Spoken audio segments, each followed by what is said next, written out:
My name is Brett Renzenbrink. I'm an attorney and partner at Looper Niedenthal & Logan, and I'm the author of 4L, What They Don't Teach You About Law in Law School.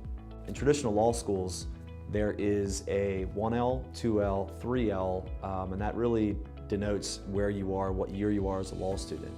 Law schools do an incredible job of enabling students to learn about the practice, to develop their skills as an attorney, to lay a perfect foundation upon which a great practice could be built.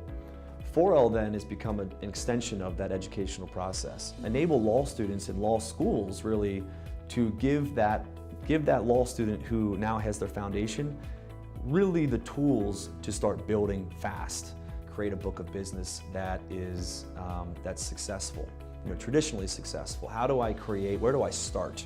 Where does my first client come from? You can't do good work until you have work to do well.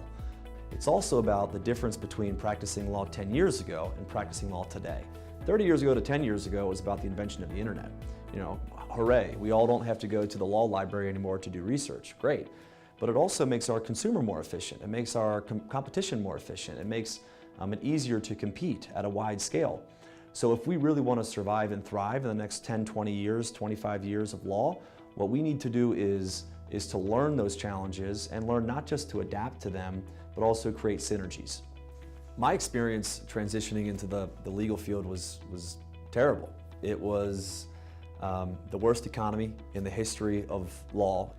From that point to now, everything that I had experienced, so that's building a law firm at first, working for the court, working for a mid-sized firm, then a large firm, and now being a partner at a firm, what I learned is that the common denominator between people who were successful and who had attained success in law were people who had done so not just by doing great work, but because they did great work and their clients loved them.